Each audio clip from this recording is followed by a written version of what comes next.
permission to. Yeah.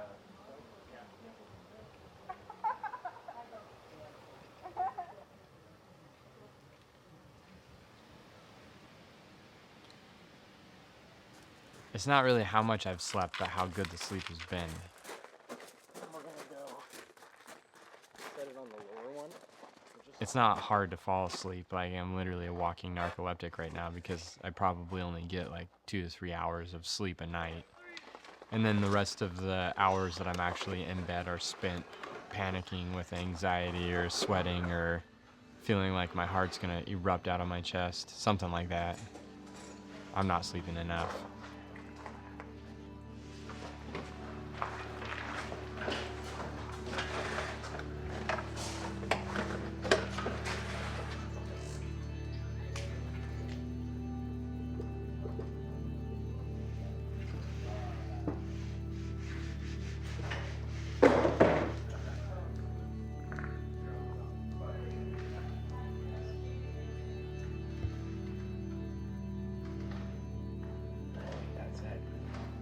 I'm really just trying to take it one day at a time, and one moment at a time, one task at a time, because there's just so many different tasks to do.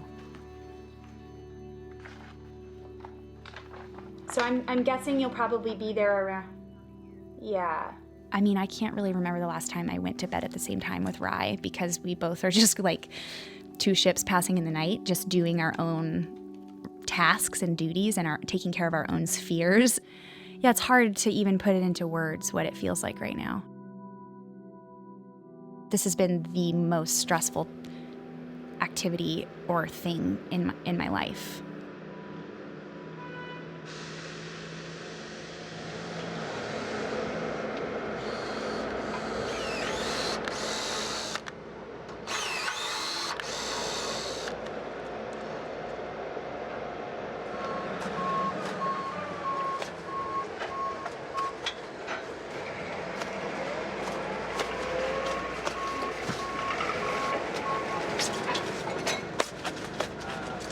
I'll get back to you if I think it's an issue. All right, thanks a bunch. Bye.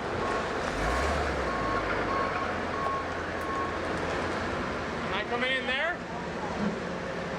Please. Lack of organization. This doesn't work for me at all. This kind of freewheeling kind of stuff. All of this should be worked out already.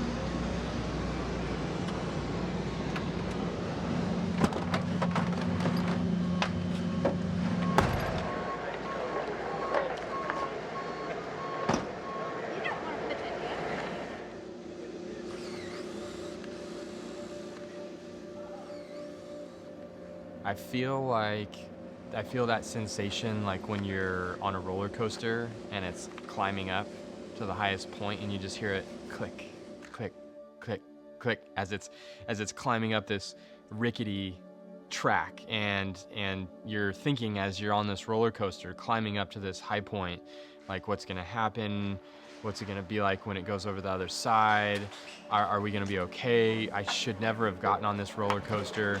Oh yeah.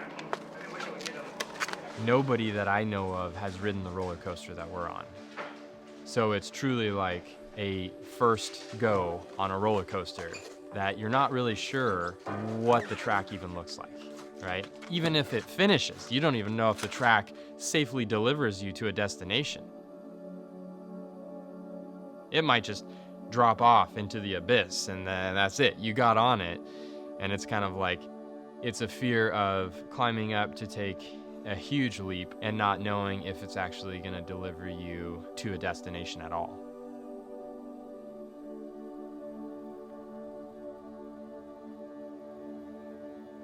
We're 2 days away from the Artisans Cup. At this time in 2 days, the doors will have just opened for people to get their tickets. Holy shit, that's crazy.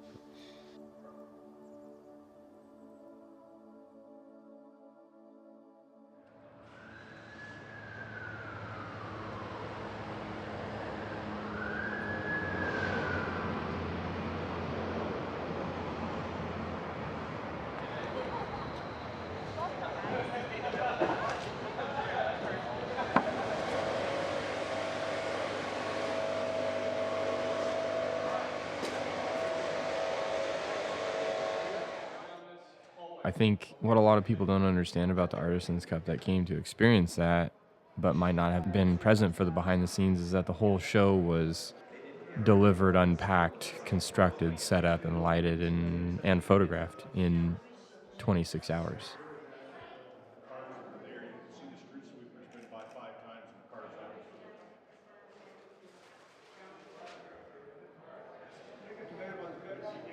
It's a very vulnerable feeling to first just kind of put into words what it is you're hoping for this to be, and then hoping that people see it and care about it and think it's as cool as you think it is. Okay. Oscar, what bulbs are we using in the uplighting? Thanks so much. So is the bottom thing holding it for you?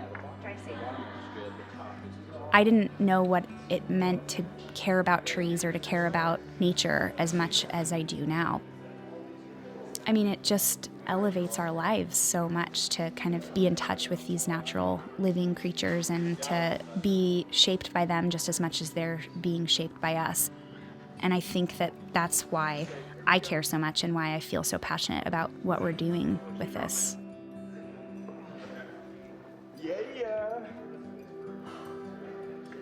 The jaws of steel gripping it. I feel the clay before. Don't let it dig in. Yeah, no, this will dig in.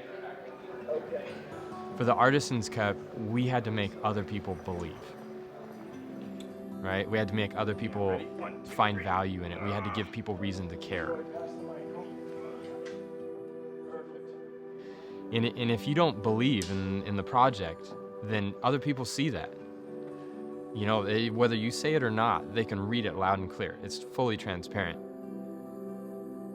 And we had to like believe that we could do this when we've never done anything like this before. But I definitely think it was a really formative experience learning how to like really believe in ourselves.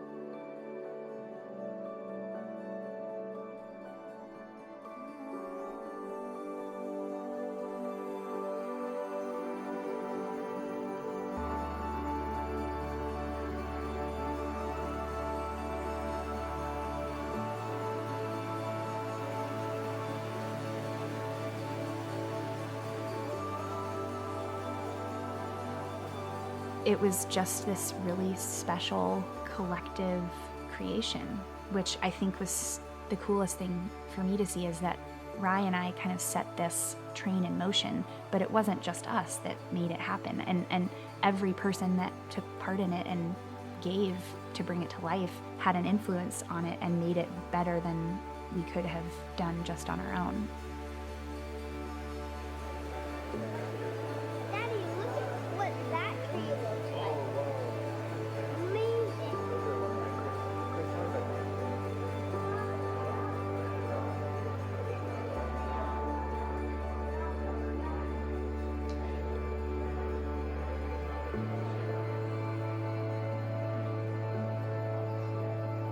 For the first time in my experience in American bonsai history, you saw that optimism, like we're going somewhere, we have a path, we're doing something very special, something very big, something that has a future. And so they were hit with something that had 5 years of intense, creative, emotional, and a real spiritual belief in what we were trying to accomplish with it. And they got that hit not really knowing what to expect. I mean, it was a big surge of energy when you walked into that show, understanding for the first time what's been going into this effort. I wouldn't want to change anything. I mean, I think it became something entirely beyond what we expected, and that's enough for me.